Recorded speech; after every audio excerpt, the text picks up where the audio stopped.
생각하고 있던 것은 무엇일까? 이것들을 우리가 좀 한번 점검해 볼 수 있는 시간 될 수 있을 것 같고요. 그렇다라고 한다면 우리는 이 정결과 어떤 부정에 관한 규례를 어떻게 우리가 이해하고 또 나름대로 소화하고 받아들이고 이거를 기독교인으로서 어떻게 적용을 할 수 있을까? 이제 이거에 대해서 한번 생각해 보도록 하겠습니다. 근데 여러분들 사실 뭐 율법, 정결법 이런 거 하면은 사실은 우리의 이런 생각, 그리스도인이라고 한다면 오랫동안 이제 교회에서 신앙생활을 하고 이제 이런 뭐 바울서신이나 이런 것들을 오랫동안 읽어오신 분이라고 한다면 이런 생각이 들 거예요. 옛날에는 이런 이스라엘에게 주어진 법이 있었는데, 근데 그것이 어느 순간 특별히 예수 그리스도의 십자가로 인해서 이제 해소가 되었고, 우리는 더 이상 그 율법을 문자적으로 이제 사로잡힐 필요가 없다. 거기에 구속될 필요가 없다. 우리는 이것을 크게 지키고 또 중요하게 생각하지 않아도 된다. 이제 이런 이제 원리를 가지고 있고 이런 논리로 우리가 좀 받아들이는 경향성이 있습니다. 근데 여기는 뭔가 풀리지 않는 좀 찝찝한 딜레마 내지 모순이 사실 존재한다라고 하는 거예요. 분명히 하나님께서 주셨는데 그러면은 어느 순간 예수 그리스도의 십자가로 인해서 그럼 그것 자체가 완전히 부정이 되는 건가? 우리는 이것을 그냥 완전히 그냥 버려도 되는 것인가? 레위기 11장에서 이 15장 요 내용은 우리의 어떤 신앙생활에서 전혀 아무런 의미가 없는 것일까? 이런 사실 딜레마가 생긴다라고 하는 거죠. 그리고 우리가 특별히 구약의 말씀을 받아들임에 있어서 생각하는 어떤 논리적인 딜레마가 사실 이런 부분이거든요. 예전에 분명 하나님께서 하시고 말씀해 주신 건 맞지만 근데 이제는 별로 필요 없어. 이런 식으로 우리가 과거의 것들을 무작정 배제하고 부정하는 이러한 생각을 하고는 하는데 그러느냐라고 하는 거예요. 과연 그러느냐라고 하는 것이죠. 우리가 좀 생각을 해볼 필요가 있다라고 하는 것이고, 물론 그것이 우리의 어떤 절대적인 구원의 기준, 선함의 기준이 되어서는 안 되기는 하지만 그럼에도 불구하고 하나님께서는 또 이스라엘 백성들에게 일찍이 주신 규례이고 법이지만 또한 이 성경 말씀을 통해서 우리에게 또한 전해주고 계시다라고 하는 것은 중요한 의미가 있기 때문이다라고 하는 것이죠. 그래서 우리는 그 에키스, 우리가 이제 첫 시간에 레위기를 어떻게 읽을 것인가라고 할 때 그 메시지의 에키스에 대해서 우리가 생각을 찾아봐야 된다라고 이야기를 하지 않았습니까? 바로 그러한 그 메시지의 핵심, 그 에키스를 우리가 어떻게 찾고 이거를 우리 가운데 적용해야 될 거냐, 이제 여기에 대해서 우리가 생각을 해 보려고 합니다. 그러니까 무작정 부정이 아니라 다시 한번 그 수천 년 전에 그 이전으로 우리가 돌아가서 그 법의 의미에 대해서 우리가 한번 다시 한번 좀 생각을 해 보고자 한다라고 하는 것입니다. 자, 그 내용을 우리가 좀 살펴보고자 하는데요. 그래서 이제 사실 이제 유대인들이나 이제 이슬람을 믿는 이 사람들이 굉장하게 그 일상생활 가운데서 민감하게 생각하는 것이 바로 음식법입니다. 네. 이스라엘 사람들은 코셔라고 하죠. 히브리어 발음으로는 카시아르라고 하는데 뭐 영어식 표기로는 코셔라고 해서 우리는 코셔라고 보통 잘 알고 있고, 그다음에 아랍 사람들은 이거를 할랄이라고 부릅니다. 요즘 코셔나 할랄이 굉장히 또 각광받고 있어요. 이거는 종교적인 이유라기보다는 하도 이제 사람들이 음식하고 장난을 치니까 이제 이게 웰빙 푸드라고 하는 이제 그런 인식이 있어가지고 그게 또 우리나라도 이 할랄 푸드 뭐 공장 만든다 이거 예전에 막 입법한다 그것 때문에 문제가 많지 않았습니까? 근데 이거는 어떤 뭐 종교적인 걸 떠나서 어떤 음식에 대한 어떤 신뢰성, 그래도 이제 종교적으로 구별된 음식은 뭔가 또 종교인들의 감독을 받고 이렇게 이제 위생적이다라고 하는 인식이 있다라고 하는 것이죠. 그리고 이제 우리가 비행기 티켓을 이제 예매를 하잖아요. 그러면은 거기에서 그 비행기에서 기내식을 선택을 먼저 특별한 옵션들이 있어요.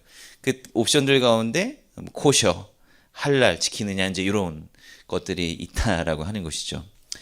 그래서 사실은 이 음식법이라고 하는 게 우리가 뭐 굳이 우리의 어떤 환경에서는 굳이 음식을 가리거나 뭐 이제 이러한 문화나 풍습, 뭐 개인적인 어떤 신조가 아닌 이상이야 뭐 이제 이런 것은 없어서 우리가 인식을 별로 하지 못하지만, 그러나 특별히 어떤 종교적인 부분으로 인해서 굉장히 구별된 음식법을 지키며 살아가는 사람들이 상당히 많이 있다라고 하는 것이죠.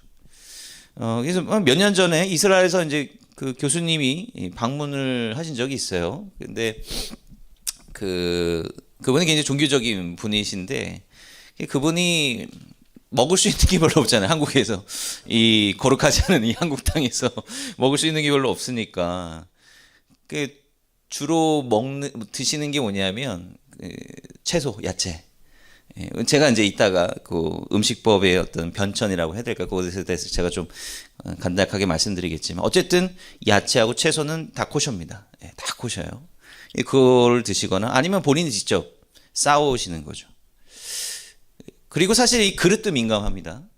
코셔가 아닌 것이 그릇에 접촉이 되고 닿았을 경우에는 그것을 먹으면 안 돼요. 네. 그래서 만약에 여러분들이 굉장히 신실한 굉장히 보수적인 유대인을 만약에 식사에 초대하신다라고 했을 때 여러분들은 그럼 어느 접시에다가 음식을 내와야 될까요? 일회용품에 일회용품에 혹은 그 사람 앞에서 이거 여기다 담아줄게 하고 뜯으면 더 좋습니다. 그걸 보여주면 더 좋아요. 왜냐면 거기에 뭔가가 닿거나 이걸 증명이 안 되잖아요. 아무리 팍팍 씻었다 할지라도 이 사람들은 한 번 닿으면 거의 부정해졌다라고 생각을 하기 때문에 그렇다라고 하는 것입니다. 그래서 이제 무조건 일회용기에 담아서 주는 것이 뭐 그 사람들을 존중하는 그런 예의라고 할 수가 있습니다. 그만큼 굉장히 이걸 민감하게 지키는 사람들은 상당히 민감하게 지킨다라고 하는 것이고, 그리고 이제 이 음식법과 관련이 되어서 이제 이스라엘에서 이제 마주치게 되는 또 재미난 것들이 있죠. 그래서 이스라엘 맥도날드는 물론 이제 이스라엘이라고 해서 다 코셔 식당은 아니에요. 넌 코셔 식당들도 꽤 있습니다. 그리고 또 아랍 사람들하고 유대인들의 어떤 음식법이 비슷하기는 한데 큰 틀에서는 비슷하기는 한데 또 달라요. 세부적으로는 또 달라서 또 이제 나오는 어떤 메뉴나 이런 것도 좀 종류가 좀 그렇습니다.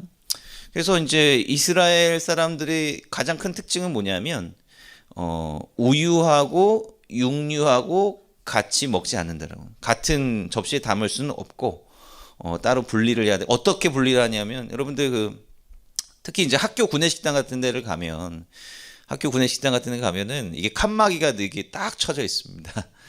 그래서 칸막이가 쳐져 있거나 아예 이제 식당 종류를 아예 건물마다 그냥 구별을 딱 해놔요. 그러면은 이제 칸막이가 쳐져 있는데 이쪽 공간은 그 내열이라고 해서 이제 야채류나 주로 샐러드류나 이제 이런 걸 파는 거예요. 그럼 거기 뭐 치즈도 있고 뭐 그렇죠. 그리고 이제 거기는 커피도 팝니다. 이렇게 있고 또 한쪽에서는 이제 육류를 파는 그런 식당이 있습니다. 근데 거기에서는 절대로 이제 치즈라든지 뭐 카페 라떼라든지 이런 거를 갖고 절대로 그 공간에 들어가면 안 된다라고 아주 몰상식한 사람으로 취급을 받습니다. 같은 공간 안에 있어도 안 돼요. 접촉은 물론이고 같은 공간 안에 있어도 안 된다라고 하는 것입니다. 그래서 코셔 맥도날드 식당에는 치즈버거가 없습니다. 네. 그래서 참 뭐 그렇게 뭐 굳이 지켜야 뭐 되게 하여간 철저하게 지킨다라고 하는 거예요. 그리고 그리고 이제 어떤 에피소드 있었냐면 그 예루살렘의 베니예후다 거리에 굉장히 큰 맥도날드가 있었거든요. 근데 그게 맥도날드가 어느 순간 망했어요. 근데 거기에 뭐 베니예후다가 워낙 가게세가 비싸다 보니까 그렇게 큰 건물에 뭐 다른 가게가 들어서지를 못하더라고요. 제가 이제 이스라엘 떠나올 때까지도 거기에는 그곳은 비어 있는 건물이었습니다. 왜 비고 왜 망했냐라고 하면 꼭 이스라엘에서는 반드시 코셔 식당을 만들 필요는 없어요. 그냥 논코셔만 해도 돼요.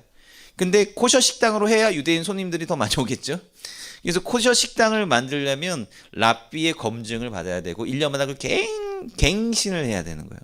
그래서 뭐 식기류에서부터 모든 거 주방 모든 걸 다 검사를 이렇게 하고 난 다음에 이제 코셔 인증 마크를 딱 이제 붙여 주는 겁니다. 그런데 이제 거기서 어떤 사고를 쳤냐 하면 이게 햄버거 패티를 뭐 저는 요리를 잘 몰라서 모르겠는데 햄버거 패티는 보통 우리나라 같은 경우에도 우유에 이렇게 담가 놓는다고 하죠. 그래야 이제 이게 육류가 부드러워지고 맛있어진다라고 합니다. 근데 이제 그 맥도날드에서 그걸 하다가 이제 신고를 당한 거예요. 근데 그렇게 큰 맥도날드가 문을 닫아 버렸습니다. 그럴 정도로 굉장히 철저하게 코셔를 지킨다라고 하는 것입니다. 우리가 이 이야기를 들으면 헛웃음이 납니다. 하면서 계속 헛웃음이 나오죠. 그게 뭐냐면 뭘 그렇게까지 지키냐라고 하는 그러한 생각이 있는 것이고, 사실 이제 사도 바울이 이제 이방 소아시아로부터 해가지고 지중해 바다 건너서 이제 마게도냐 지역, 그리스 지역에 넘어가서 선교를 하면서 이것 때문에 굉장히 골치를 썩었습니다. 예. 가장 골치 썩은 게 뭐냐면 할례, 그 다음에 요 음식법 때문에 그런 거예요. 특히 고기를 먹는 문제, 이것 때문에 굉장히 아주 그냥 골치를 썩였습니다. 사도 바울의 입장에서는 사도 바울의 이제 중심적인 어떤 선교의 그 대상이 점차적으로 이제 이방인으로 이제 변해가거든요. 처음에는 이제 디아스포라 유대인들, 또 회당에서 이제 말씀을 전하면서 디아스포라 유대인들에게 말씀을 전하고 그들 가운데 또 변화되는 그런 사람들도 있었어요. 근데 이제 점차 뭐 에베소, 고린도만 이제 이런 곳에서 이방인들이 이제 바울의 이야기를 듣고 이제 변화되는 그런 놀라운 역사가 일어나게 되고 자연스럽게 이방인 출신의 그리스도인들이 생겨나게 된다라고 하는 거예요. 결국은 사실은 결국 기독교의 꽃은 바로 이 이방인들을 통해서 피우게 되는 것 아니겠습니까? 근데 이제 그 사이에서 유대인들이 자꾸 딴지를 거는 거예요. 그러니까 그냥 유대인이야, 유대인 출신 그리스도인들이 딴지를 걸기 시작을 하는 겁니다. 그러니까 이 사람들의 입장에서는 마음에 안 드는 거예요. 우리 하나님께서 주신 명령이 있는데, 근데 이제 그때 당시 여러분 생각해보세요. 지금은 뭐 신약 성경이 있고 뭐 또 바울의 이제 그런 가르침이 잘 정리가 되어 있고, 그래서 우리는 이해를 하지만 당시에는 그런 게 없잖아요. 신약이라고 하는 것 자체가 없잖아요. 기준이라고 하는, 그들이 가지고 있는 결국 성경 말씀이라고 하는 거는 결국 구약밖에 없는 거고, 이 구약을 토대로 해가지고 이 말씀을 해석을 해주는 그런 시대였단 말이에요. 그러니까 야, 경전에 할례를 받아야 되고 음식도 이렇게 정결한 것만 먹어야 되고 이런 게 있는데, 야 너희들 이거 안 지키면서 너희도 어떻게 그리스도인이라고 할 수가 있어? 이렇게 비난을 하는 겁니다. 그래서 할례로 받으라 그러고, 그 다음에 음식도 가려서 먹으라고 하고, 이제 이걸 강요하고 강조하게 된다라고 하는 거예요. 그게 이제 사도 바울의 입장에서 볼 때 이거는 어떻게 보면 이방인들 향한 선교에 지금 걸림돌이 되어 있고, 그다음에 이거는 프랙티컬한 문제뿐만 아니라 구원론에 있어서도 상당히 중요한 문제가 되기 시작을 했습니다.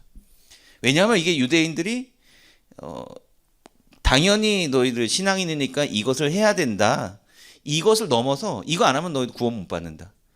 예. 이게 이제 율법주의, 문자주의 아닙니까? 그럼 도대체 우리가 어떻게 구원을 받는 것이냐? 이 구원의 어떤 방법, 구원의 수단, 바로 이제 여기에까지 영향을 미치기 때문에 이거는 단순히 어떤 우리의 습성, 어떤 이런 프랙티컬한 부분, 이런 부분에 그쳐서는 이제 안 된다는. 그러니까 사도 바울이 이거를 이제 정립을 해야 될 필요성이 생겼다라고 하는 것입니다. 그 제가 이제 지난번에 이제 제사에 대한 이야기를 하면서 좀 더 이제 극단적인 말로 바로 이 제사라고 하는 것이 구원 자체를 의미하는 것은 아니다라고 제가 말씀드렸습니다. 예. 우리가 그 연장선상에서 한번 생각을 해봐야 된다라고 하는 거예요. 그래서 좀 우리가 좀 차근차근히 좀 처음부터 좀 창세기부터 중요한 구절들을 우리가 함께 보면서 함께 생각을 해봐야 되는데, 뭐 제사도 포함이고 이제 정결 부정에 대한 어떤 정의도 문제고, 그 다음에 이제 음식법이라고 하는 것도 이제 문제가 되는 것인데, 이러한 것들이 어떻게 유기적으로 연관이 되어 있느냐라고 하는 것을 우리가 좀 생각을 해봐야 된다라고 하는 것입니다. 그래서 한번 이러한 어떤 문제, 이러한 궁금증을 가지고 질문을 가지고 우리가 좀 하나씩 좀 살펴봐야 된다라고 하는 것이죠. 뭐 제가 이제 레위기에 대한 이야기를 해드리면서 뭐 중복되는 이야기가 될 수도 있는데, 일단은 뭐 다시 한번 정리를 해본다 치고 한번 처음부터 한번 얘기를 좀 해보도록 하겠습니다. 자, 창세기 1장에 보면은 이제 하나님께서 인간을 창조하신 이야기가 이렇게 나오는데, 이제 맨 마지막 부분에 이제 창조의 하이라이트로 하나님께서 인간을 만드셨다라고 하는 이제 이야기가 나옵니다. 그래서 인간은 하나님의 형상으로 이제 지음받은 존재로서 이 세상에 이제 모든 것을 다스리게 하는 그러한 역할을 하나님께서 주셨다라고 하는 것을 이제 우리가 보게 되는 것이죠. 그런데 이제 여기 29절 보면은 하나님이 가라사대 내가 온 지면에 씨 맺는 모든 채소와 씨 가진 열매 맺는 모든 나무를 너희에게 주노니 너희 식물이 되리라. 자, 하나님의 형상으로서 지음받은 인간이 바로 이 세상에서 무엇을 먹고 살아야 되느냐라고 했을 때 바로 하나님께서 처음으로 명령하신 것은 식물이다라고 하는 것입니다. 그러니까 태초의 인간은 베지터리언으로 지금 초식동물로 만들어졌다라고 하는 것을 생각을 해봐야 됩니다. 하나님의 오리지널 형상은 초식동물이었다라고 하는 것을 우리가 좀 생각을 해봐야 된다라고 하는 것이죠. 예. 자, 그래서 사실은 이제 우리가 이제 여기서부터 좀 생각을 해봐야 됩니다. 왜 하나님께서는 동물을 주시지 않고 식물만을 주셨을까? 근데 28절하고 29절의 관계성을 우리가 좀 잘 생각을 해봐야 돼요. 우리가 이제 어떤 번역이나 어떤 단어를 이해하는 데 있어서 우리가 좀 잘 생각을 해봐야 되는데, 하나님이 그들에게 복을 주시면 이제 그들에게 이르시되, 하나님께서 인간에게 이제 처음으로 미션을 주시는 거예요. 예. 이건 굉장히 포괄적인 미션을 주시는 겁니다. 인간의 사명이 무엇이고 인간의 그 행해야 되는 그 모양, 그 삶의 방식이 무엇이냐라고 했을 때 생육하고 번성하여 땅에 충만하라라고 하는 거예요. 그러니까 인간의 사명이 뭐냐? 인간의 사명은 번성하는 겁니다. 많아지는 거예요. 네. 그래서 요즘 저도 제 몫을 제대로 못하고 있는데 요즘 인구 절벽 시대 아닙니까? 이거는 정말 복이 아니다라고 하는 거죠. 네. 그러니까 우리 한번 생각해 보세요. 그러니까 인구가 점점 줄고 아이들이 점점 줄어든다라고 하는 게 다 마찬가지. 이게 뭐 믿든 안 믿든 간에 이거는 모든 사람을 다 물어보세요. 이게 정말 우리가 정상적으로 가고 있느냐라고 하는 겁니다. 그렇지 않다라고 하는 것이죠. 뭐든 많아져야지 이게 축복이다라고 생각을 한다라고 하는 것이죠. 생명이 많아져야 된다라고 하는 거예요. 어쨌든 하나님께서 이 복을 주시는 방향성이 뭐냐면 생육하고 번성하고 땅을 충만하라. 그 다음에 땅을 정복하라. 바다의 고기와 공중의 새와 땅에 움직이는 모든 생물을 다스리라라고. 자, 그럼 인간이 생육하고 번성하기 위해서는 뭘 해야 되냐? 잘 먹어야 됩니다. 그죠? 잘 먹어야 되는 거예요.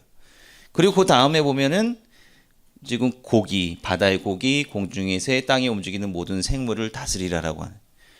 다스리라고 했지만 이것을 먹으라고는 말씀 안 주셨습니다. 네. 그러니까 우리가 하나님께서 인간에게 주신 이 세상에 대한 미션이 뭐냐라고 하는 거예요. 다스리라라고 하는 그 말의 의미가 도대체 뭐냐라고. 우리는 다스리라고 했을 때 굉장히 뭔가 전제, 군주 이런 아주 막강한 힘을 가지고 있는, 그 다음에 이 아래 말발굽 아래에 있는 모든 존재들을 막 굴복시키는 존재, 이런 이미지를 떠올리고 반드시 거기에는 이제 뭐가 수반이 되어 피가 수반이 돼야 된다라고 하는 겁니다. 희생이 수반돼야 된다라고 하는 거예요. 근데 하나님께서는 다스리라고 말씀을 하셨지만 동물들을 먹으라고 하지 않았습니다. 예. 폭력으로 다스리지 말라라고 하는 거죠. 폭력으로 다스리지 말라라고 하는 거예요. 이거는 뭔가 인간이 가장 높은 계급에 위치한 존재라기보다는 이 세상이 화평하게 조화롭게 돌아갈 수 있도록 잘 유지시키고 보존하라라고 하는 의미가 된다라고 하는 거예요. 인간이요.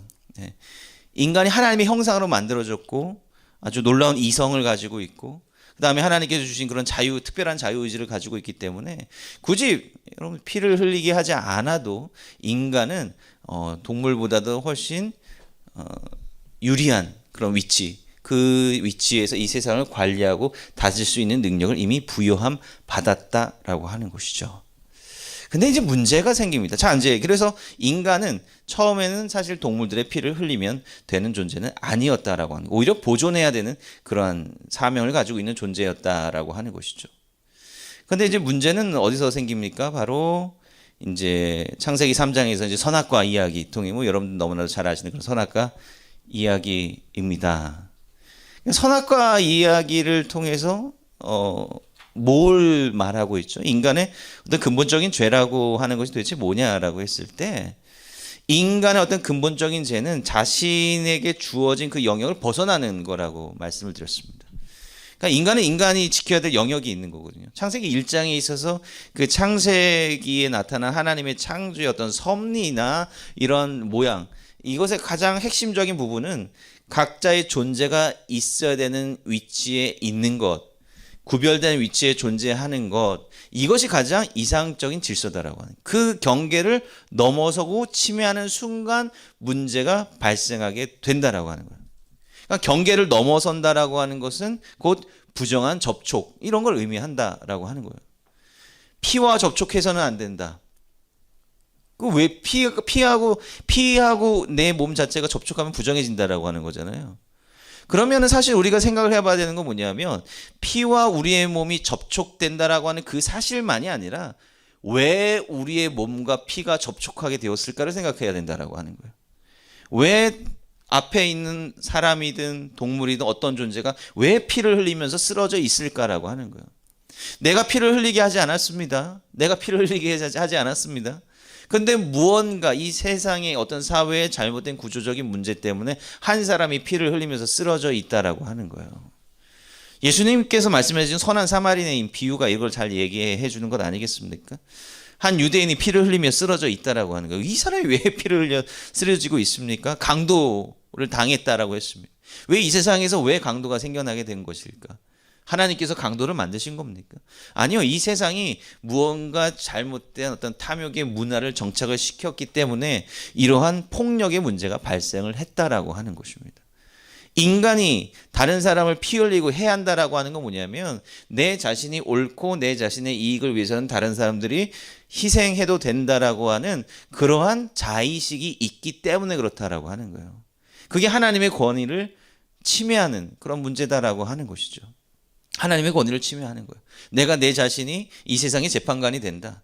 내가 옳은 대로 행하고 내가 옳다면 다른 사람들이 희생을 해도 괜찮다라고 하는 것이 곧 선악과를 먹은 인간의 본질이다라고 하는 것이고, 이 선악과를 먹은 사람이 먹은 그 사람의 잘못된 마음이 뭘로 나타나는 거예요? 가인과 아벨의 이제 이야기에서 나타나지 않습니까? 가인이 바로 아벨을 죽이잖아요. 가인이 아벨을 죽이지 않습니까? 여기서 피를 흘리게 된단 말이에요. 가인이 자기가 옳은 대로 행했다라고 하는 것입니다. 자기가 보기에 옳은 대로, 자기가 심판관이 돼가지고 이 아벨을 해한다라고 피를 흘리게 되는 거예요. 이것이 이제 인간의 근원적인 어떤 죄의 문제, 피는 인간의 근본적인 교만과 죄의 문제에서 비롯되었다라고 하는 것을 우리는 보게 된다라고 하는 것입니다. 자, 그러면 이제 그 다음에 어떤 일이 생기느냐, 바로 가인으로부터 시작된 이러한 잘못된 어떤 폭력의 역사, 그 다음에 가인을 통해서 뭐가 만들어졌다 했어요? 도시가 만들어졌다고 했습니다. 도시, 탐욕의 역사, 탐욕의 문명, 이런 것들이 계속해서 성장을 해서 지금 창세기 6장에 와보면 이제 이것이 걷잡을 수 없이 문제가 됐다 그랬어요. 하나님께서 아벨이 죽은 이후에 아벨 대신에 셋이라고 하는 새로운 아들을 두셨다라고 했습니다. 그 셋의 자손들, 그 다음에 에노스 때에 하나님의 여호와의 이름을 부르기 시작했다라고 하는 말이 나옵니다. 가인의 계보가 있고 셋의 계보가 있었다는.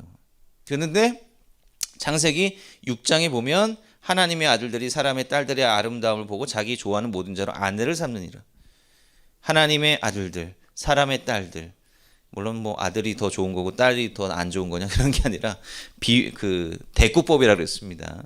어쨌든 사람의 인간 중심의 계보, 가인의 계보와 그 다음에 셋 에노스로 이루어지는 하나님을 섬겼던 그 계보가 구별되지 않고 이거 완전히 다 뒤섞여 버렸다라고. 여기도 접촉이 일어나는 거죠.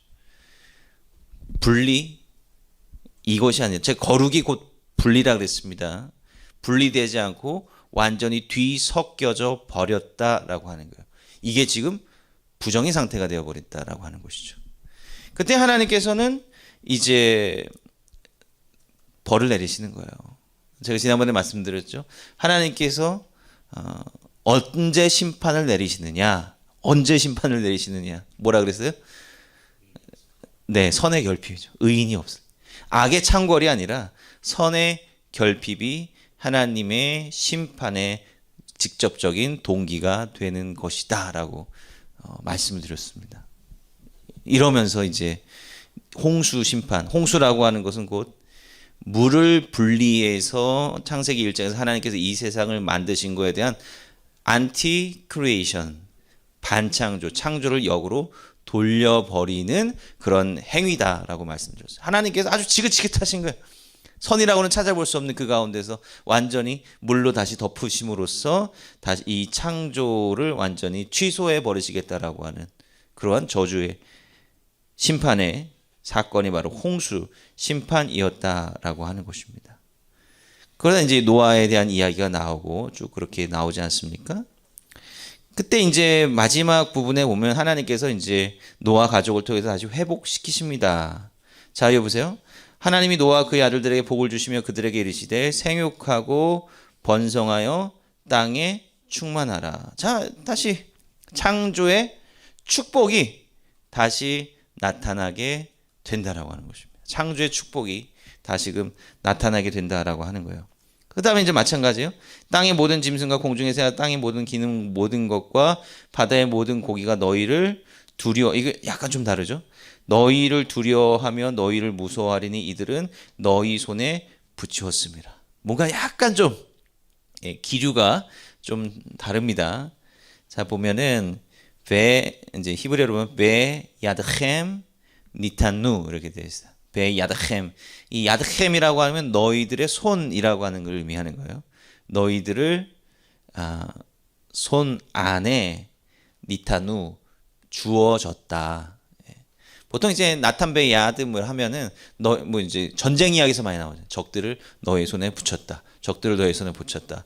이거는 이제 곧 좀 폭력성 필연적으로 흘려야 되는 어떤 피 이제 이런 것들을 나타내는 의미다라고 하는 거예요. 그러니까 하나님께서 이 말씀을 왜 하셨는가? 이게 이제 식습관의 변화를 하나님께서 이제 가해 주시는 겁니다. 그리고 이렇다고 해가지고 너희들 닥친 대로 다 죽여야 된다. 이건 아니에요. 너희들 다 닥친 대로 다 죽여야 된다라고 하는 건 아닙니다. 자, 이제 홍수가 끝나고 지면에 뭐가 식물들이 다 싹쓸이 그냥 돼 있을 거 아닙니까? 그럼 노아와 그의 아들 자손들이 먹을 수 있는 거는 지금 동물들밖에 없다라고 하는 거죠. 그리고 이제 그런 것들이 다시 좀 자라나기 위해서 이제 시간이 걸릴 것이고 이제 그런 어떤 현실적인 그런 삶의 변화가 나타나게 된다라고 하는 것이죠.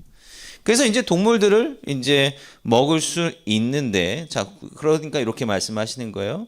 무릇 산 동물은 너희의 식물이 될지라. 이제 업데이트를 좀 해주셨습니다. 자, 산 동물은 너희 식물이 될지라. 채소같이 이것을 다 너희에게 주노라. 야, 이제 너희들 동물 먹어도 돼. 왜냐하면 생육하고 번성해야 되니까. 채소같이 내가 이것을 너희가. 그러니까 여기 보면 9장 3절 보면 여기는 코셔가 있어요, 없어요? 없어요. 모든 산 동물을 너희들 먹을 수 있다라고 되어 있습니다. 자, 그러나 그 고기를 생명되는 핏째 먹지 말 것이라 얘기를 하는 거예요.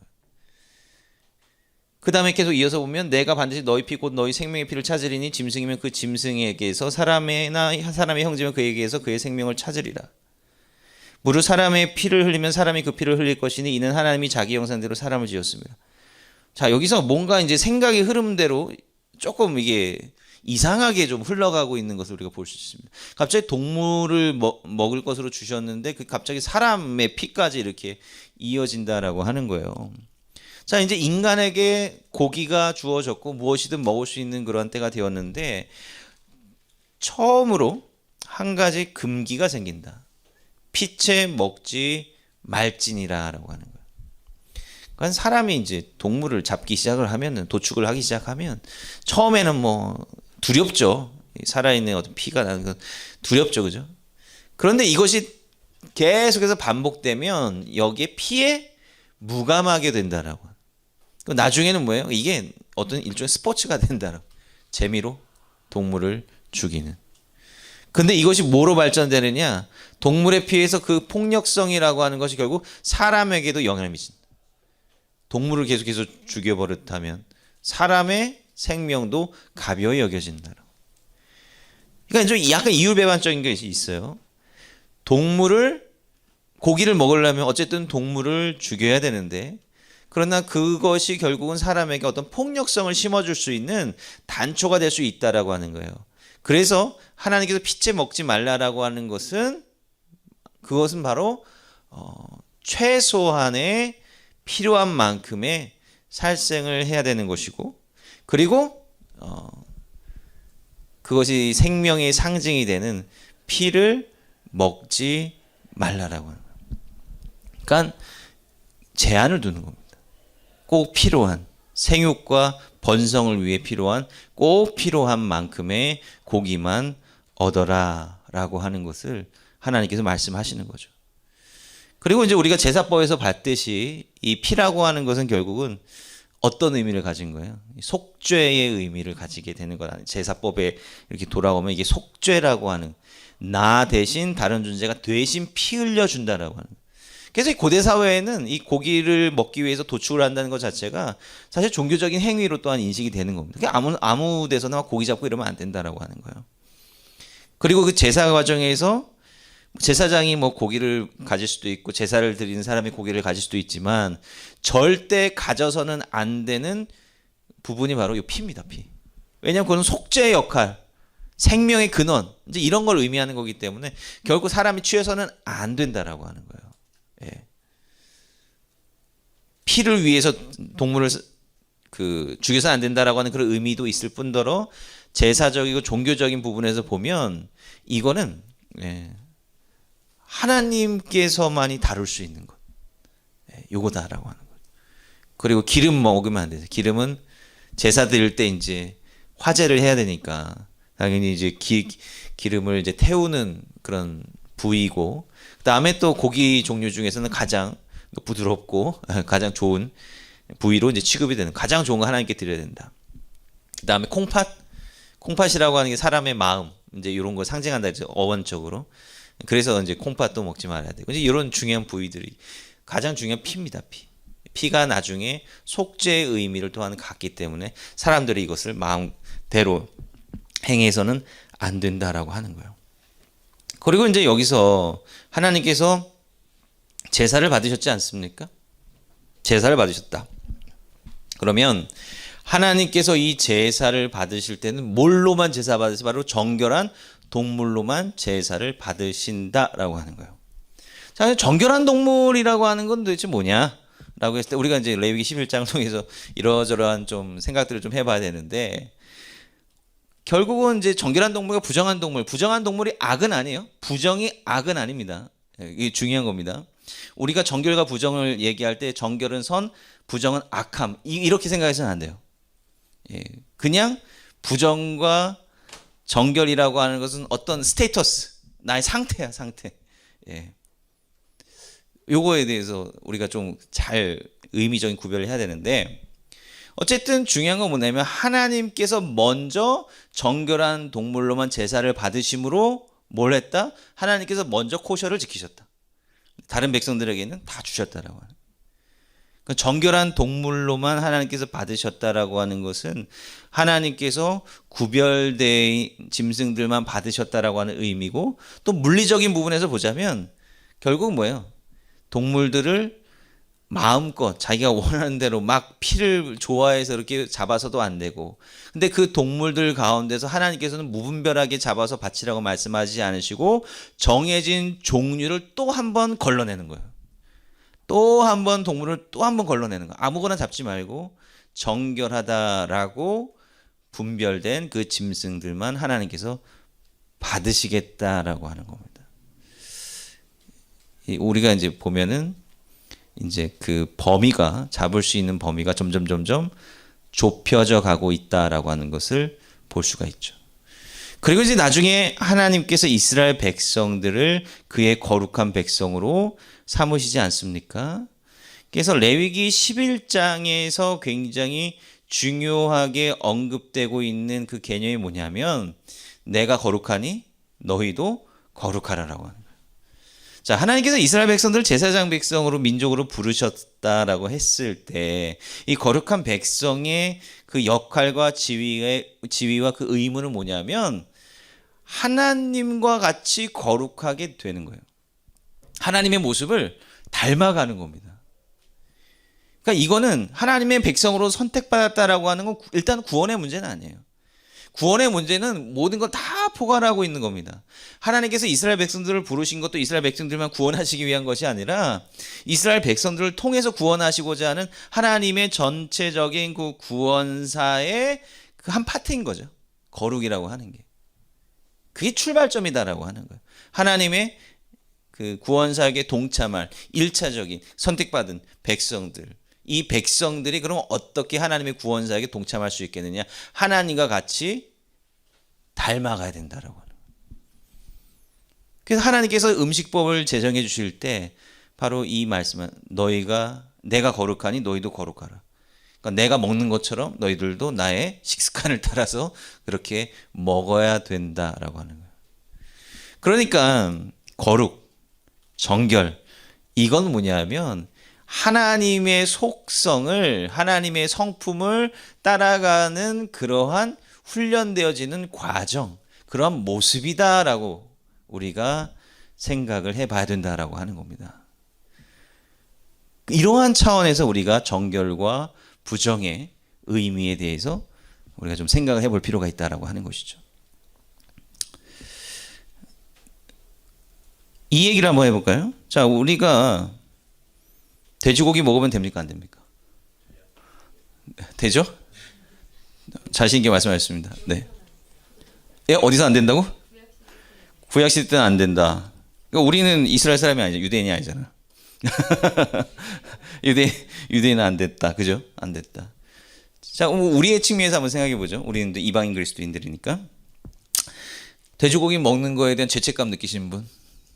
아무도 안 계시죠? 네. 우리 저녁에 먹은 게 돼지고기였나? 네. 전혀 그거에는 죄책감 느끼지 않습니다. 전혀 어렸을 때 네. 목사님들이 예. 우리들한테 금요일날은 돼지고기 먹으면 안 되고 금요일 날 돼지고기 먹으면 안 된다? 기도가 안 된대요. 아, 기도. 왜 하필이면 금요 철학가 있으니까. 이거 이슬람. 농담이에요. 목사님들은 그렇게 진짜 믿고 아. 절대 들고 안 돼요. 예, 그게 이제 아무래도 좀 그 무의식 쪽에 자꾸 이제 그런 생각이 있어서 그러실 수도 있죠. 예. 예. 그건 자기 믿음이니까, 신조니까. 예.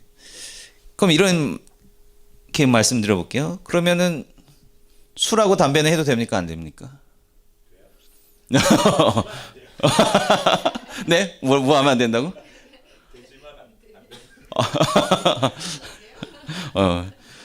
자, 생각해보세요. 여러분들, 돼지고기는 분명히 성경에 먹지 말라고 되어 있어. 근데 우리는 거리낌 없이 그걸 먹는단 말이에요. 아무런 문제 없어요. 근데 술과 담배, 특히 한국 내에서의 그리스도인들은 술과 담배에 대해서는 굉장히 알레르기 반응을 일으킨단 말이에요. 예. 뭐라고 쉽사리 답할 수가 아닌 것 같기도 하고 또 맞다고 하기도 또 그렇고. 예. 그건 도대체 이 차이는 도대체 뭐냐라고 하는 거예요. 우리는 이중잣대로 지금 율법을 적용하고 있는 겁니까? 여러분들 왜 그리스도인들이 술, 담배 하면 안 된다고 생각하십니까? 이 얘기가 더 쉬울 것 같아요. 돼지고기보다도 이 얘기가 좀 더 쉬운 얘기, 분명한 얘기니까. 왜 안 되는? 왜 그거는 우리는 분명히 금기라고 생각을 하거든요. 그럼 왜 안 될까요? 뭐가 문제일까요? 왜 방해가 되죠?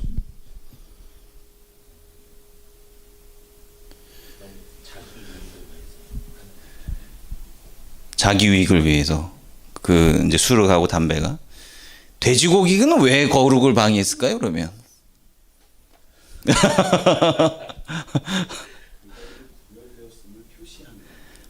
표시되었던 굉장히 중요한 말씀을 하셨는데요. 그래서 고고학 연구를 하면 이게 이제 여기에 이스라엘 사람들이 살았냐 아니면 이제 블레셋 사람들이나 다른 민족들이 살았느냐 이거를 판별하는 데 있어서 돼지뼈가 나오느냐 안 나오느냐 요거를 분별을 하는 겁니다. 그러니까 적어도 먹는 거에 있어서는 다른 민족들과 섞이지 않았다라고 하는 의식적으로 분리되었다라고 하는 것을 나타내는 걸 수도 있습니다. 근데 우리 가운데 또 하나 드는 생각은 왜 하필이면 돼지일까? 왜 하고 많은 것 중에 왜 하필이면 돼지일까? 라고 하는 그런 의문이 또한 들지 않습니까? 답은 없어요. 여러분들 답은 없습니다. 네. 뭐라고 말씀하시죠? 왜 책임지라는 게 왜 문제입니까? 이제 네네. 그죠. 이제 어쨌든 이 성경 특히 레위기의 문제는 뭐냐면 아주 뭐 이유가 없어요. 그냥 이건 먹지 말고 저거 왜 굽이 갈라진 것은 되고 굽이 갈라지지 않은 건 왜 안 됩니까? 대책임질하는 건 되고 안 하는 건 왜 안 됩니까? 그러니까 우리가 이해할 수 없는 법으로 지금 가득 차 있다라고 하는 겁니다. 자, 그러면 이제 어쨌든 이제 요거에 대해서 우리가 좀 더 생각을 해보고 이야기를 나눠야 되겠는데 일단은 정결과 부정의 개념에 대해서부터 우리가 좀 생각을 해보죠. 자, 거룩이라고 하는 게 있고 정결과 부정의 단계가 있습니다. 자, 거룩과 정결 이건 또 구분이 되거든요. 어떻게 다를까요? 사실은 이제 우리가 요 이제 순서를 우리가 잘 레위기의 구조를 잘 봐야 돼요. 레위기는 1장부터 7장 여기 제사법 5가지 제사법이 있죠. 8장에서 10장 이제 제사장 임명, 안수식 이런 게 있습니다. 그다음에 11장부터 15장 정결법에 관한 내용이 있습니다. 자, 이게 어떻게 대비가 될까요? 1장부터 7장에 나오는 제사법은 성소에서 이루어지는 것입니다. 그죠? 성소에서 이루어지는 거룩함이에요. 그러니까 성소에서 제물을 드리면 거룩하게 되는 겁니다. 그게 어떻게 보면 이스라엘 백성들이 하나님 앞에서 보여질 수 있는 가장 좋은 모습을 이루는 게 바로 성소에서 이루는 제사를 통한 거룩이에요. 거룩의 모습입니다. 그런데 이제 그리고 이제 그 가운데 가장 거룩해야 되는 그 모습을 보여야 되는 사람이 제사장이 되는 거고요. 제사장에 대한 이야기 했으니까. 그 다음에 누구에 대해서 이야기를 하냐면 일반적인 사람들. 여러분들 성소에서 제사를 드리는 사람들이 얼마나 그들의 인생 가운데 성소에서 제사를 드리는 그 시간이 얼마나 됐겠어요. 얼마 되지 않는 겁니다. 뭐 1년에 몇 차례 안 됐을 겁니다. 뭐 6월절이 뭐 가장 중요한 제사니까 뭐 그때는 가장 많이 드렸을 수 있고 그다음에 다른 일상적인 제사 이것들을 잘 드릴 시간이 있었을까 정신이 있었을까라고 했을 때는 그러니까 이 사람들이 성소에 어떻게 해서 제사를 드리는 그 시간의 포션은 굉장히 작다라고 하는 거예요. 네. 그럼 그 사람들의 더 많은 대부분의 시간 우리 그리스도인들도 마찬가지 아니에요. 그죠?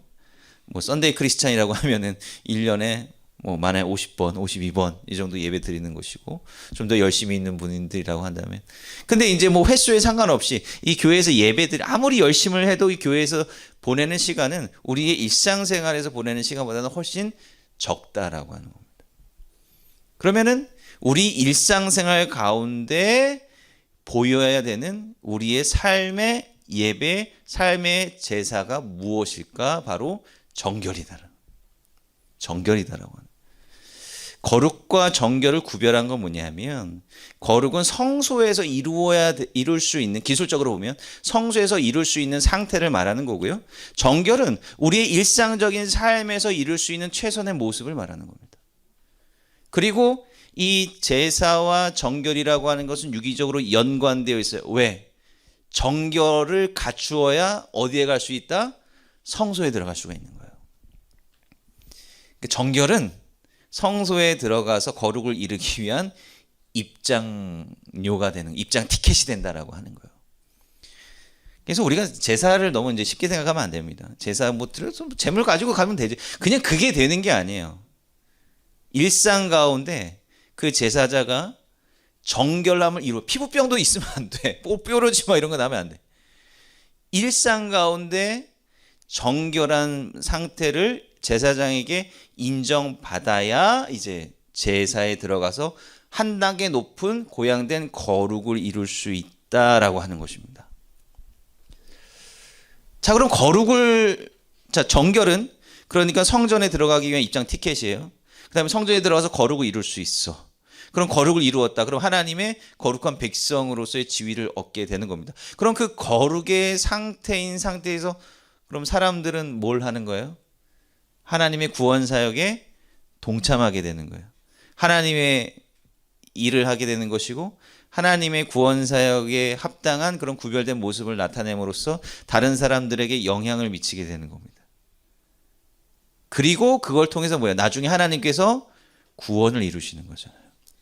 자, 그러면 이제 여기서 정리를 해야 됩니다. 정결의 단계를 이루는 거하고 구원의 단계는 상당히 멀어요. 거리가 아주 멀어요. 예. 정결을 이루는 단계는요, 그냥 성전 문턱에 갈 수 있는 정도의 수준밖에 안 된다라고 하는 거예요. 근데 나중에 유대인들이 바울과 논쟁하는 거 보면 마치 정결을 이루는 게 우리 구원을 이루는 것이다. 그러니까 우리는 이런 생각이에요. 그러니까 이것을 알아야 행위를 통해 구원받을 수 없다라고 하는 것이 확연하게 들어가는 거예요. 한번 생각해 보세요. 이제 이런 차원에서 이스라엘 백성, 구약에 나타나 있는 이스라엘의 역사를 우리가 한번 생각해 보면, 물론 나름대로 이스라엘 백성들이 했던 중요한 역할들이 있어요. 이스라엘 백성들이 있었기 때문에 우리가 또 말씀을 보고 있는 것 아니겠습니까? 그런데 이스라엘 백성들이 그들의 삶과 왜 망했어요? 거룩하지 못했기 때문에, 정결하지 못했기 때문에 망한 거죠. 그러니까 어떤 구원의 역사를 이루는데 반의 반도 못 온 그런 상태에서 망해버린 거예요. 그 자격조차 갖추지 못해서 망해버렸다고요. 그럼 이스라엘 백성들이 했던 부분은 아직도 구원의 단계랑은 이만큼 먼 초기 단계에서 그냥 자격도 갖추지 못한 채 망해버렸다. 그런데 그 자격에 여전히 이스라엘 백성들은 집착하고 있는 거지. 그리고 이것을 지키지 못했다고 다른 사람들을 힐난하고 있다라고 하는 것입니다. 그게 우리가 분별해야 되는 그런 부분들이다라고 하는 것입니다. 제가 그 밴드에 올려드린 그 링크 있잖아요. 거기에 보면 제가 자료를 하나 더 업데이트를 해드렸는데, 뭐 시간이 벌써 이렇게 많이 갔네요. 중요한 핵심들을 제가 좀 말씀을 좀 드려야 될 것 같아서. 자, 아무튼 이 정결이라고 하는 것은 그럼 어떠한 의미가 있느냐를 우리가 좀 더 좀 생각을 해볼 때요. 정결이라고 하는 것은 거룩의 모습하고 이제 유비가 되는 겁니다. 정결의 기본은 뭐냐면 역시 구별이에요.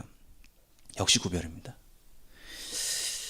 그 코셔 요리에 대해서 또 관심이 있어하고 하시는 분들이 있고, 그다음에 이제 그 이스라엘에서 식당에서 이제 코셔 음식을 먹을 때마다 드는 생각이 뭐냐면,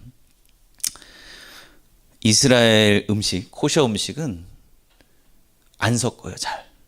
최대한 안 섞으려고 그래요. 재료들을 이렇게 다 되도록이면, 그 요리법 자체도 되도록이면 안 섞어요. 네. 그러니까 이게 구별이라고 하는 거거든요. 예. 사실 뭔가 섞어야 맛있잖아요. 섞어야 맛있는 거거든요. 그런데 그 음식법의 기본에도 보면, 그러니까 하면 이제 정결법에도 보면 분리라고 하는 것을 굉장히 강조한다. 분리의 반대면 접촉이잖아요. 접촉이라고 하는 거에 되게 민감한다. 뭔가 분리된 상태, 질서 정연한 상태, 그 경계가 무너지는 그 상태를 부정이라고 하는 거예요. 근데 그게 악은 아니에요. 선과 악. 이거는 구원받고 이건 구원받지 못하는 그런 부분이 아닙니다. 그냥 우리의 상태를 말하는 거예요. 우리가 정결의 상태에 있느냐, 부정의 상태에 있느냐. 그 중요한 건 이 말씀을 알아야 우리가 부정의 상태에 있다라고 하는 것을 알고 정결하게 되어야 되겠죠. 여러분들 그 율법의 핵심이 어디에 있다고 생각합니까? 율법은 왜 우리에게 있다라고 생각해요? 여러분들 법이라고 하는 말을 들으면 여러분들 떠오르는 이미지가 뭡니까? 법 하면은 여러분들 딱 떠오르는 이미지가 뭐예요? 죄, 철창, 감옥 이런 거 생각나잖아요. 재판소. 그러니까 우리는 법이라고 하면은 이 처벌을 생각한다고. 그러니까 유대인들도 마찬가지예요. 유대인들도 율법이라고 했을 때, 너희 율법 못 지켜? 처벌을 먼저 떠올렸어요. 가늠한 여인들을 끌고 가가지고 여인을 끌고 가가지고 돌로 쳐 죽이려고 했단 말이에요. 근데 그때 이 사람들이 예수님에게 시험을 던지기 위해서 얘기하잖아요. 가늠한 여인을 붙잡아 왔습니다. 이거 어떻게 해야 됩니까? 그러니까 예수님은 또 시험에 빠뜨리는 거죠. 예. 뭐 용서해 주라라고 하면 율법에 있는데 뭐 어떻게 용서해 줄 수 있습니까? 예?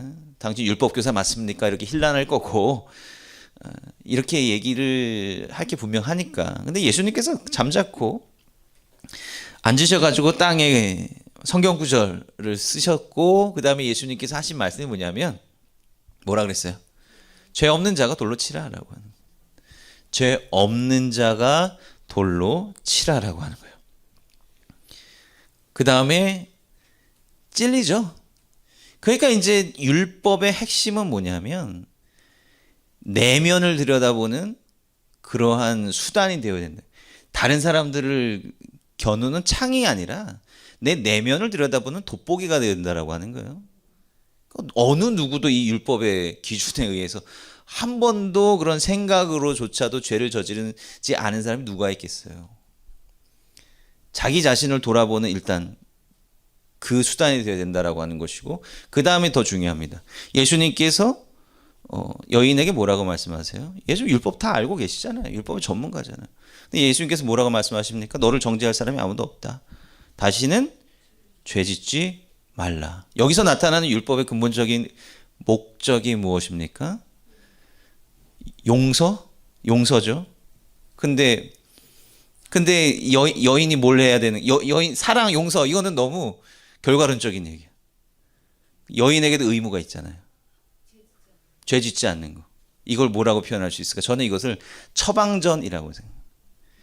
율법이라고 하는 것은 율법을 어긴 사람을 처벌하는 데 포커스가 있는 게 아니라 내가 죄진 상태, 부정한 상태에 있다라고 하는 것을 깨닫게 하고 이 문제를 해소시켜주기 위한 처방전이 바로 율법이다. 예수님께서 율법을 완성하셨다라고 하는 의미가 바로 이 부분이라고 생각합니다.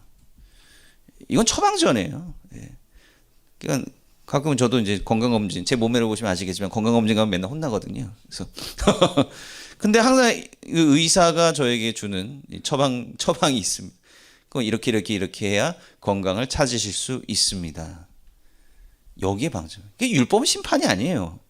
율법은 우리가 정결한 상태, 거룩한 상태로 나아가기 위한 처방전이다라고 하는 거예요. 우리 가운데 무엇인가 섞인 것이 있으면 이것을 분리해내야 된다, 빼내야 된다라고 하는 바로 그러한 것을 일깨워주는 부분이다라고 하는 겁니다. 정결과 부정의 의미를 우리가 이렇게 좀 정리를 해야 될 것 같아요. 자, 그 다음에 이제 본격적으로 이제 뭐 워낙에 11장이 유명한 구절이니까 그다음에 이제 뒤에 나오는 이제 내용들, 뭐 유출에 대한 부분들, 이제 피부병에 관한 부분들, 그 부분들도 이따 간략하게 전반적으로 좀 정리를 하고요. 자, 그래서 여기 보면 이제 제가 나름대로 이렇게 정리를 했습니다. 2절에서 8절에서 보면 굽이 갈라지고 되새김질하는 동물은 먹을 수가 있어요. 양, 소, 염소 대표적입니다. 우리 여러분 1장, 7장을 봤다면 이것들이 다 제사에 쓰일 수 있는 동물들이라고 하는 걸 아실 수 있겠죠. 그러나 이에 해당하지 않는 포유류는 돼지, 낙타 등 부정해서 먹을 수가 없다. 자, 도대체 이게 기준이 뭘까? 라고 하는 겁니다. 학자들이 뭐 굉장히 다양한 이론을 내놓습니다. 이것이 이제 랍비들은 전통적으로 이제 역시 구별이라고 하는 부분에 있어서 좀 방점을 찍습니다. 그래서 이제 뭐 신학적인 이유로 뭐 돼지의 습성이나 막 이런 것들을 막 이야기를 하기도 하는데, 뭐 그렇게 단순하게 단순하게라기 하기보다는 그렇게 단적으로 딱 잘라서 어떤 이유를 들기는 사실 쉽지가 않고, 그 다음에 소보다는 이제 돼지가 좀 그 사막교에서 많이 좀 취약하죠. 건강상으로 이제 금방 부패할 수 있고 이제 이런 문제점이 있을 수 있다라고 하는 거예요. 자, 그런데 성경에서 하여간 뭔가 이유를 하나 되는데 굽이 갈라지고 되새김질한다라고 하는 이걸 두 가지를 내세운다라고 하는 거. 도대체 굽이 갈라지는 거랑 되새김질하는 거랑 도대체 무슨 의미가 있을까라고 하는 거예요. 자, 되새김질 한다는 그 의미가 뭘까요? 되새김질을 하는 짐승은 어떤 특성을 가지고 있죠? 초식동물입니다. 초식동물들이 주로 되새김질을 하는 거예요. 자, 그러면 좀 더 크게, 물론 초식동물 중에서 굉장히 많은 동물들이 있지만 일단 초식동물이라고 하는 걸 한번 우리가 생각을 해볼 때, 왜 초식동물이 정결하다고 생각했을까요? 왜 초식동물이 정결하죠? 왜? 그렇죠. 육식동물은 피를 흘리게 하는 거예요. 그게 잘못됐다는 얘기, 이게 창조의 섭리예요. 제가 누차 말씀드리지만 이것이 잘못되었다라고 하는 게 아니라 자연의 섭리인데 상태죠. 이것이 그리고 또 먹음으로써 먹는 것 자체가 인간에게 직접적으로 나타나는 외부적인 접촉의 문제거든요. 그건 마치 이거 마찬가지예요. 아까 코셔를 위해선 접시가 중요하다는 일종의 접시와도 같은 의미로 우리가 받아들일 수 있다라고 하는 거예요. 특히 돼지는 어떤 동물? 잡식이잖아요. 돼지는 뭘 먹었는지 몰라요. 돼지고기를 먹는다는 거는 마치 뭐에 어떤 것을 담았을지 모르는 접시에다가 음식을 담아서 먹는 것 같은 거예요. 보장 개런티가 없는 거예요. 그 안에 뭔가 피가 섞여져 있다라고 하는 그런 전제로서 우리가 생각을 해요. 그게 기본적으로 초식동물, 하나님께서 태초에 인간과 동물에게 주셨던 양식이죠. 그러니까 결국 식물이라고 하는 것은 피가 나지 않잖아요. 식물이라고 하는 건 피를 흘리지 않는 겁니다. 그래서 소재는 속죄의 의미가 없어요. 피를 흘리지 않기 때문에.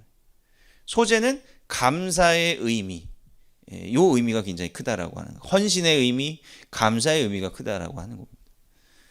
이런 부분들이 있고, 굽이 갈라지지 않았다. 이거 무슨 의미일까요? 굽이 갈라지지 않았다.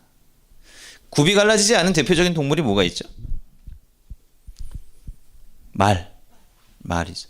그러니까 제가 이거를 찾아봤어요. 무슨 생물학적으로 챗GPT한테도 물어보고 그랬습니다. 도대체 굽이 갈라지지 않은 것과 굽이 갈라진 동물들의 뭐 좀 차이가 있을까? 근데 이제 뭐 이제 진화론적인 이야기를 하는 거죠. 그래서 뭐 이제 그 상황에 그 환경에 적응하기 위해서 그런 것 같다. 이제 이렇게 얘기를 하는데 그 가운데서도 조금 흥미로운 거를 좀 찾았습니다. 뭐 이제 이건저건 자료를 막 찾아보다가 보통 굽이 갈라지지 않는 거랑 굽이 갈라진 거랑 이제 차이가 조금 있는데 굽이 갈라진 짐승들은 어느 지형에서든 안정적으로 균형을 잡아서 설 수 있다는 거예요. 그 이스라엘 이제 이런 유대강에 달리다 보면 그 양들 간혹 보이잖아요. 근데 양들이요 진짜 그 절벽인데 이게 깎아진다 절벽인데 진짜 틈이 요만해요. 근데 여기 서 있어. 여기 그냥 이렇게 딱 서 있어. 목자들이 얼마나 골치 아플까. 그 진짜 이 안정적으로 그런 데서도 위태위태해 보이는데 잘 서 있어요. 예. 그리고 굽이 갈라진 동물들은 이제 산이나 이런 데를 다니면서 뭐 풀이나 이걸 뜯어먹고 살아가는 겁니다. 그런데 굽이 갈라진 동물들은 상대적으로 기동성이 약합니다. 속도가 좀 느려요. 네, 속도가 좀 느립니다. 그 이제 토끼하고 이제 차이죠. 토끼는 이제 뒷다리가 발달돼 있어서 펄짝펄짝 잘 뛰지만 그 토끼는 코셔가 아닙니다. 예. 그래서 안정적으로 서 있다. 그 좀 느리다. 근데 굽이 갈라지지 않은 짐승, 대표적으로 말. 이 짐승들은 상대적으로 이런 막 굴곡진 이런 지형에서는 잘 못 다닌다는, 넘어지기도 하고 잘 못 다닌다라고 하는 거예요. 근데 평편하고 어느 정도 그 안정적인 지형에서는 굉장히 빠르게 기동성 있게 움직일 수 있는 짐승이다라고 하는 것입니다. 이런 차이가 있어요. 그럼 빠르냐, 느리냐, 뭐 이런 정도의 차이로 그냥 볼 수 있을 것 같은데, 여러분 어떠세요? 이게 무슨 차이일까요?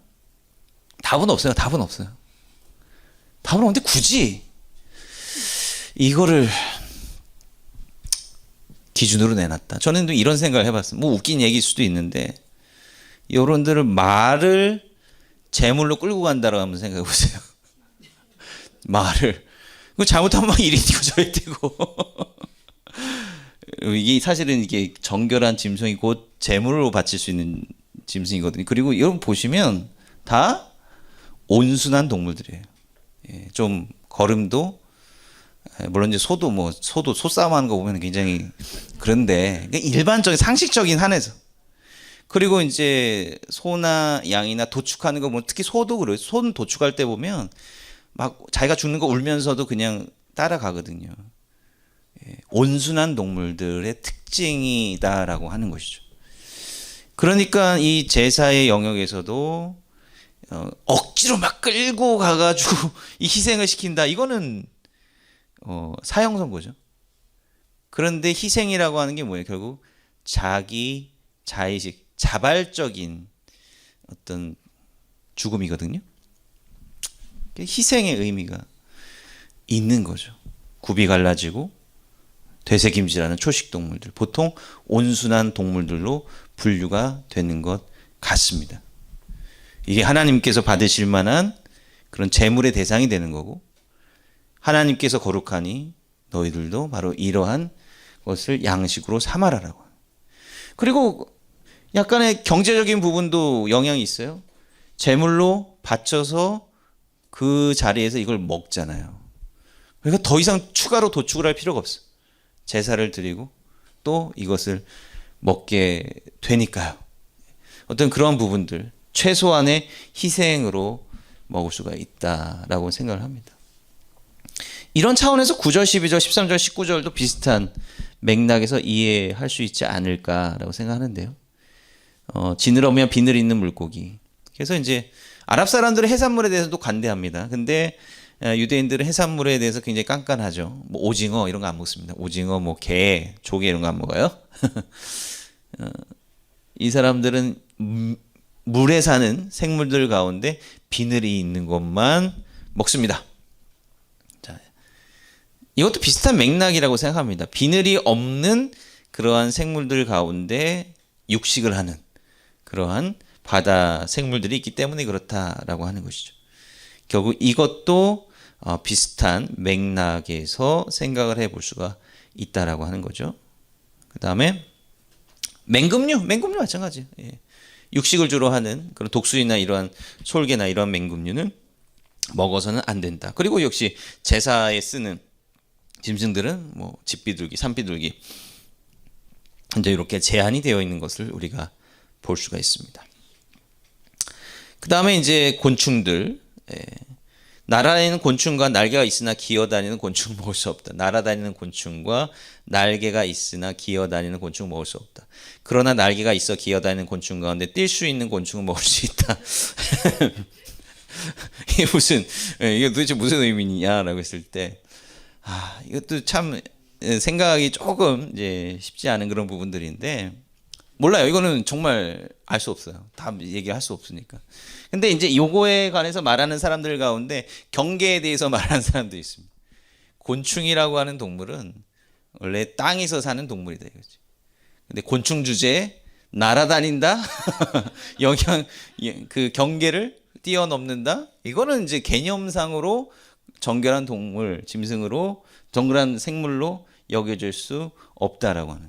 어쨌든 뭐 자연에서 배우 잠언도 그렇잖아요. 자연에서 배우라고 하지 않습니까?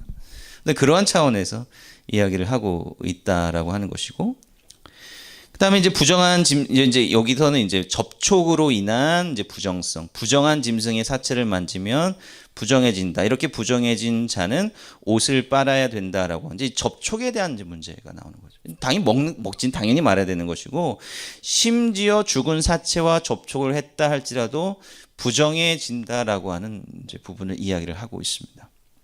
결국 이것은 다가가지도 말라라고 하는. 이제 여기서 이제 나타나는 맥락은 여러 맥락에서 생각할 수도 있어요.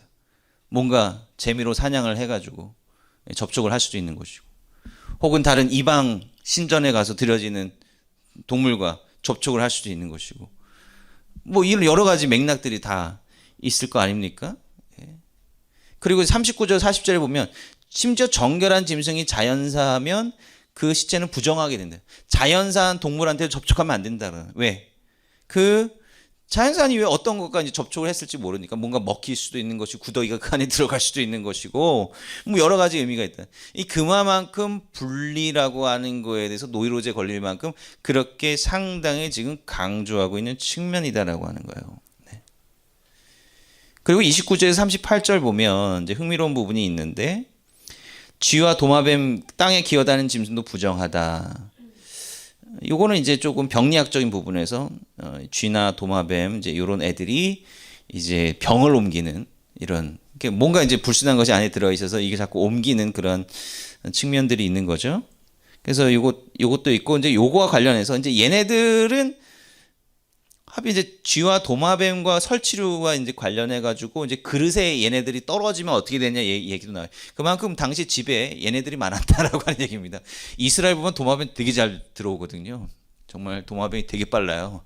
꼬리도 막 자르고 막 도망가고 막 이렇습니다. 지금 우리에서는 뭐 도마뱀 굳이 왜 도마뱀 얘기를 하지? 근데 이스라엘 도마뱀 지금도 굉장히 많아요. 그리고 또 쥐는 뭐 어디서나 있는 것이고 하는 거죠. 그러니까 이거 굉장히 프랙티컬한 부분입니다. 집 안에 도마뱀이나 쥐들이 많았다라고 하는 거예요. 그 얘네들의 주검이 그릇이나 용기나 자루 등에 떨어지면 이제 어떻게 되냐라고 했을 때 바로 이러한 용기들을 물에 담가 놔야 된다. 여기서 이제 물이라고 하는 게 이제 중요합니다. 물은 정결을 위한 굉장히 중요한 수단이 된다라고 하는 게 물로 씻어내는 거예요. 그러니까 결국 물이라고 하는 성질이 뭘 가지고 있어요? 씻어낸다라고 하는 걸 의미해요. 씻어내는 거예요. 예, 정결한 물, 정결성. 그래서 이제 사람들 쿰란에 가면 이제 정결례탕도 있고 하지 않습니까? 근데 정결한 물에 조건이 있죠. 여기 보면 흐르는 물. 세례 요한이 요단강에서 세례를 주지 않습니까? 이게 흐르는 물이 정결한 물입니다. 이 흐른다라고 하는 것은 자연 그대로의 것을 말하는 거예요. 하나님께서 만들어 놓으신 그대로. 그리고 고인물 가운데서도 이제 웅덩이에 자연스럽게 고인물은 정결한 물로 취급이 됩니다. 그래서 이제 유대인들이 이제 요거를 여기서 보르라고 하는데요. 보르가 이제 그 구덩이, 웅덩이라고 하는데 히브리어는 보르 미크베 마임이라고 되어 있어요. 보르 미크베 마임이라고 되어 있는데 이제 유대인들은 이제 요 율법을 이제 발전시켜 가지고 정결례탕도 만들어야 되고 정결한 물을 어쨌든 계속 구비를 해놔야 되잖아요. 그러면 어디에다가 구비를 해놔야 되느냐? 그러면은 뭐 땅 그 돌에 이제 고인물 이런 게 정결하다고 했으니까 그럼 돌 항아리를 만들어 두면 거기에 고인물은 정결한 것이다라고 생각을 했습니다. 가나 혼인잔치 이야기를 보면 정결례를 위한 7개의 돌 항아리가 있었다라고 했죠. 지금도 이제 유대인들은 뭐 회당이나 이런 데 이제 정결례탕을 만들어 놓거든요. 그러니까 이제 집에서 씻지 못하고 온 사람들 정결례를 취하고 들어가라니 돌로 만들. 쿰란과 비슷한 방식의 정결례탕을 지금도 만들어 놓고 있습니다. 재밌죠? 이런 이제 부분들이다라고 하는 거예요.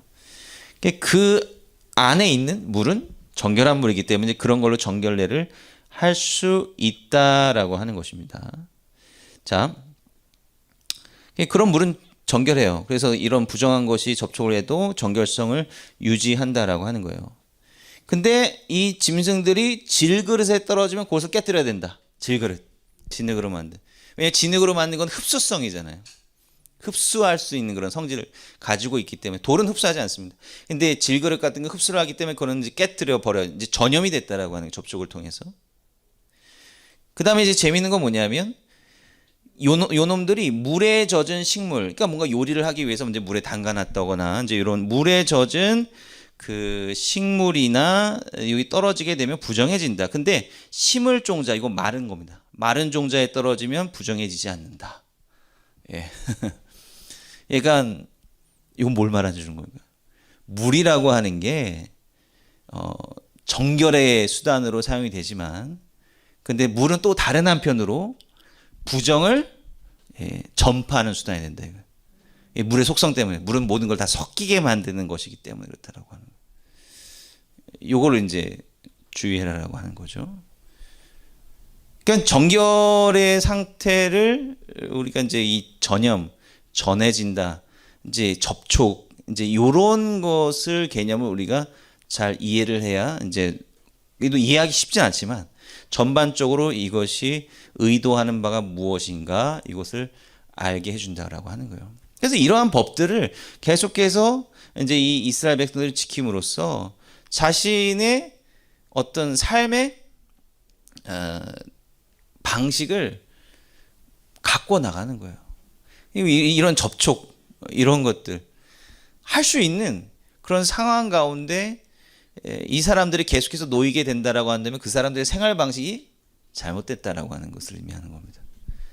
내가 가야 할 때 안 가고 있을 때 안 있고 엉뚱한 곳에 가 이런 부정한 것들과 접촉할 수 있다라고 하는 것이죠. 결국 이 정결법이 의미하는 바는 그 정결의 상태가 절대적이어야 된다라고 하기보다는 우리의 일상적인 삶을 어떻게 갖고 가야 되느냐 이런 게 문제다라고 하는 거예요. 그래서 왜 술과 담배가 안 될까요? 물론 술과 담배 먹지 말라는 말은 없어요.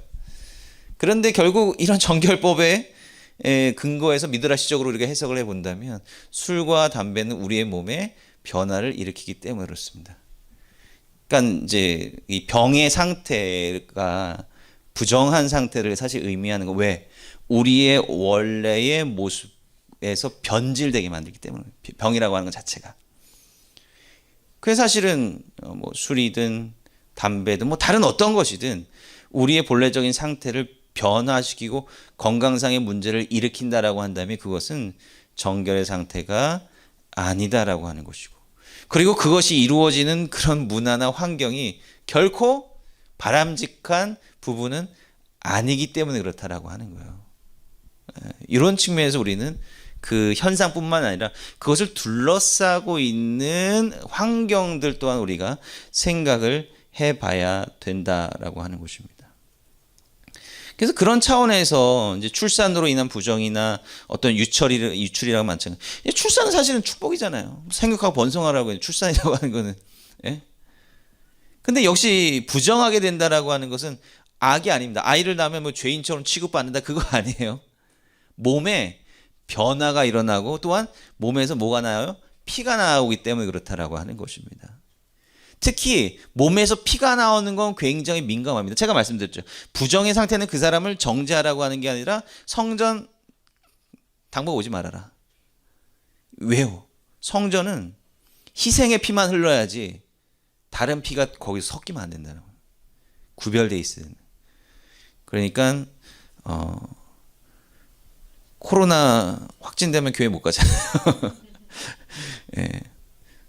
그런 뭐 비슷한 측면. 그러니까 잠시 거리를 두라라고 하는 거죠. 거리를 두고 다시 온전하게 회복될 때 다시 성전으로 와서 거룩의 모습을 다시 한번 이루라라고 하는 것을 볼 수 있습니다. 그러니까 이제 이게 음식법이 이제 외부적인 그런 접촉이라고 한다면 이 출산이나 유출이라고 하는 것은 내부적인 문제. 그리고 맨 뒤에 이제 유출에 대한 문제, 이게 성적인 부분을 말하는 거거든요. 성적인 부분들.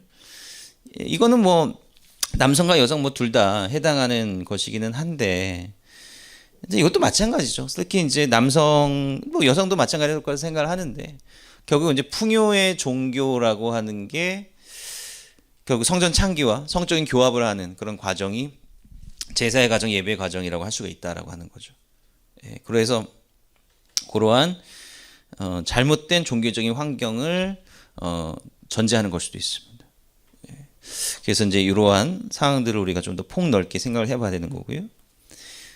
뭐 제가 여기를 막 자세하게 다 볼 수는 없지만 이 피부병에 관한 부분이 있습니다. 성경에는 이제 나병이라고 되어 있는데 나병이 한센병을 말하는 건 아닙니다. 히브리어 짜라아트라고 하는 건데 그냥 좀 안 좋은 피부병을 말하는 거예요. 뭐 당시 옛날에 사람들의 어떤 그 의학 수준이나 이런 것들이 오늘날에 뭐 비할 수는 없죠. 그냥 그 사람들이 피부병의 종류도 아주 수만 가지예요, 그죠? 네. 근데 이제 왜 유독 다양한 병들이 하필이면 피부병을 여기서 강조하는 것일까요? 왜? 예, 피부병은 일단 전염성이 있습니다. 이게 정결에 있어서 가장 중요한 핵심이 접촉, 이제 여기 있다라고 했으니까 전염성의 문제가 있어요. 또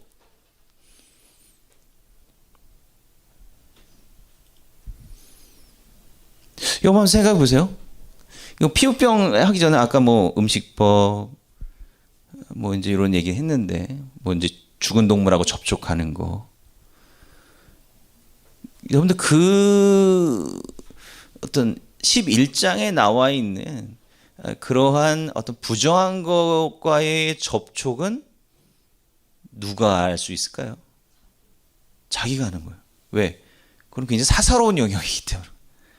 그럼 내가 부정한 거랑 접촉했어. 그건 내 양심의 문제, 솔직히 말하면 1차적으로. 그럼 내가 했다고 믿으면 이제 자수하여 강명 찾자. 이래서 아니면 뭐 증인이 있을 수는 있겠죠. 어떤 상황에 따라서는. 예. 근데 이제 상당 부분 뭐 사방에 뭐 옛날 CCTV가 있는 것도 아니고 있다 할지라도 그것을 어떻게 다 일일이 쫓아다니면서 야, 너 그거 접촉했지?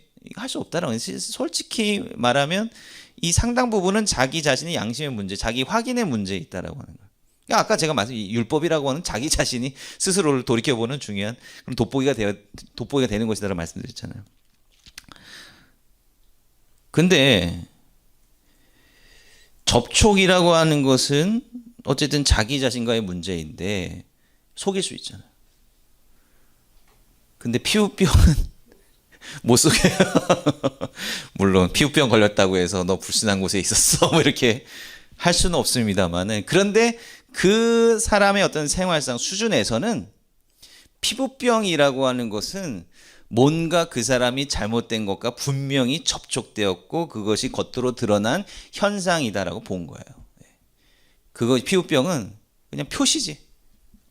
내가 내 스스로도 깨닫게 하고 다른 사람들이 그 사람의 피부병 걸린 것을 보면서 이제 확인하게 되는 겁니다.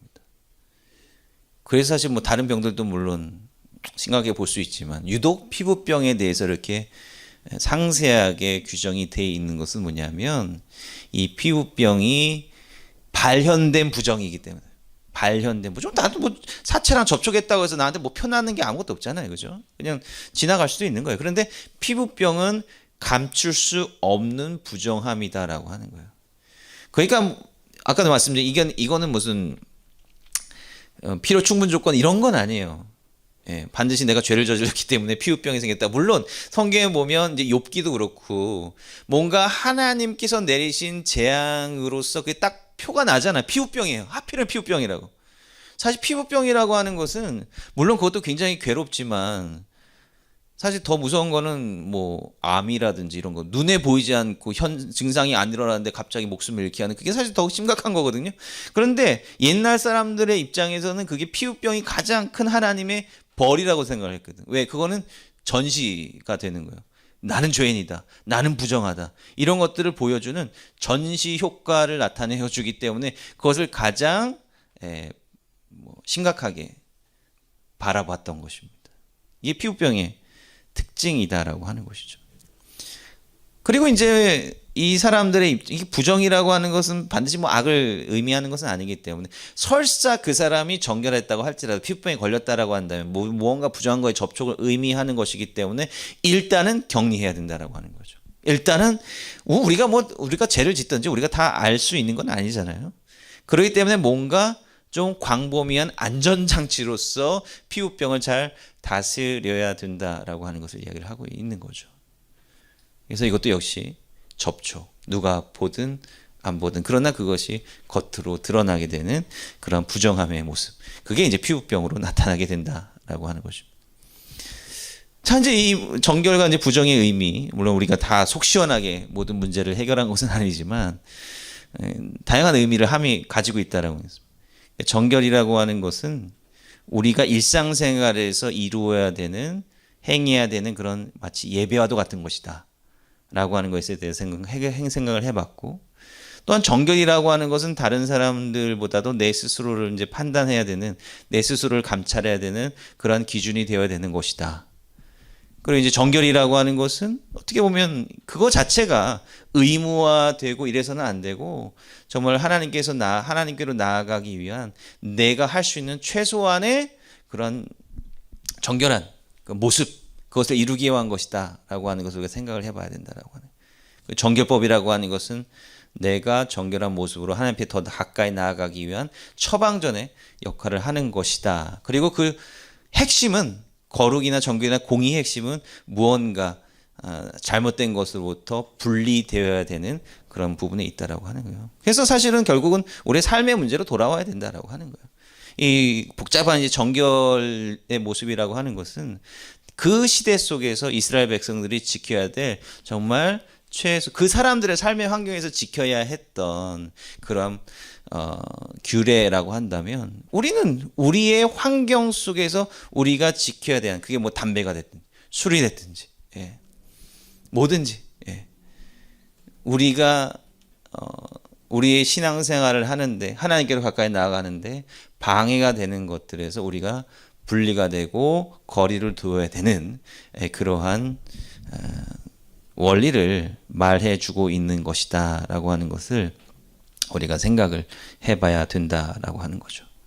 이것이 우리가 참 쉽지 않은 이 정결을 이해하기 위한 이제 방법이 아닌가 그렇게 생각을 합니다. 자, 일단은 뭐 이런 정도로 제가 말씀을 드렸고요. 예, 또 성경 읽으시다가 이제 질문이나 이런 거 있으면 언제든지 말씀해 주시기 바랍니다. 혹시 질문 있으신가요? 추가적으로? 네.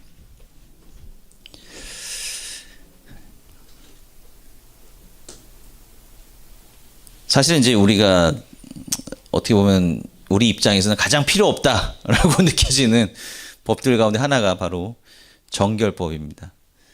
근데 이제 레위기는 이게 영역을 이제 확장을 하고 있어요. 구조적으로 이제 성소에서의 어떤 거룩, 그다음에 우리 일상생활에서의 정결, 그다음에 이제 성결이라고 하는데 우리 한국 성결이라고 하는데 그 다음 부분에서는 사회적인 법들을 이야기를 하고 있거든요. 우리 일상적인 사회적인 법, 정의, 도덕, 윤리 이런 것들을 종교적으로 바라보는 거예요. 그러니까 점차적으로 우리가 하나님 앞에 거룩해져야 된다. 그러니까 레위기는 고리타분하게 제사와만 관련되어 있는 것이 아니라 가장 거룩한 자리에서부터 우리 개인의 삶, 사회적인 삶의 영역에 이르기까지 모든 영역에서 어떻게 우리가 구별된 삶을 살아야 되느냐 여기에 관한 문제를 이야기를 하고 있다라고 하는 것입니다. 그래서 레위기는 우리가 이제 이러한 본의를 좀 잘 깨닫고 하면 굉장히 중요한 책이고 또 아까 말씀드렸다시피 어떤 구원의 단계 이런 것들을 이해할 때 굉장히 중요한 지침이 되는 그런 책이라고 할 수가 있겠습니다. 네, 오늘은 그럼 말씀하십시오. 보통 거룩이라는 단어를 저희가 카도시로 이렇게 알잖아요. 네. 그럼 히브리 원어에서도 그 거룩과 정결이라는 그거에서 용어적인 차이가 어떤 부분? 네, 그렇죠. 그래서 그 거룩이라고 하는 건 코데시, 카도시, 뭐 이제 명사, 형사 이제 이런 게 다르고요. 정결하다라고 하면은 이제 탐임, 예, 정결하다, 순결하다, 탐임, 부정하다, 탐해, 이제 뭐 이렇게 그렇게 이제 용어 자체를 다르게 사용을 하죠. 네네, 그렇습니다. 네. 혹시 뭐 또? 그 산모구정에서 네. 신도들이 자주 물어보는 거. 예. 왜 남녀 차이가 있나? 아들 낳았을 때는 그 얘기 그냥 띄워 넘었는데 뭐 그것도 33일 66일. 예. 이것도 이제 학자들이 얘기하는 거는 어떻게 보면 이제 이게 여성의 숙명인데 어떻게 보면 이제 마법의 날이 있지 않습니까? 결국 그것도 피를 흘리는 것이기 때문에 그 시간만큼 더 배제가 되는 건데 결국 아이를 낳게 되고 그러한 이제 한 달에 한 번씩 이제 월경을 해야 되는 그러한 이제 존재이기 때문에 보다 더 정결의 기간을 더 길게 가져야 되지 않았을까 이렇게 생각하는 거죠. 예. 교수님 그 성경을 읽다 보면 정결한 거는 이렇게 옮지 않고 네. 부정한 거는 옮는 그런 부분도 있잖아요. 접촉했을 때 그런 이유에 대해서 혹시 그렇죠. 사실은 이제 그 정결의 상태라고 하는 우리 건강 상태를 보면 정결의 상태라고 하는 것은 그냥 우리가 뭐 새롭게 되고 이런 게 아니라 그냥 원래 있던 상태예요. 원래 있던 상태. 그 건강한 상태, 건강이 옮거나 이런 건 아니잖아요. 우리가 그냥 병이 없으면 건강한 거거든요. 근데 병이라고 하는 것은 외부적이든 내부적이든 들어와서 우리의 본래적인 모습을 바꾸어 놓는 상태가 병에 걸린 상태잖아요. 그렇기 때문에 이제 당연히 병은 전염이 되고 마찬가지죠. 부정도 전염이 되지만 성결이라고 하는 것은 그 전염된 거를 빼는 과정이지 그 영향을 받는 과정은 아니다. 근데 좀 더 큰 폭에서 얘기를 하면 사실 구원의 역사, 그러니까 아브라함에게 하나님께서 이제 주셨던 그 말씀을 생각을 해보면 좀 힌트가 될 수 있는데 큰 틀에서 복은 영향력을 끼칠 수 있다. 분리된 상태, 바로 요 상태를 통해서 우리가 정결케 되고 거룩해 되는 거잖아요. 근데 요 분리된 상태라고 하는 요거는 영향을 끼칠 수가 있는 거예요. 우리처럼 이렇게 살아야 된다.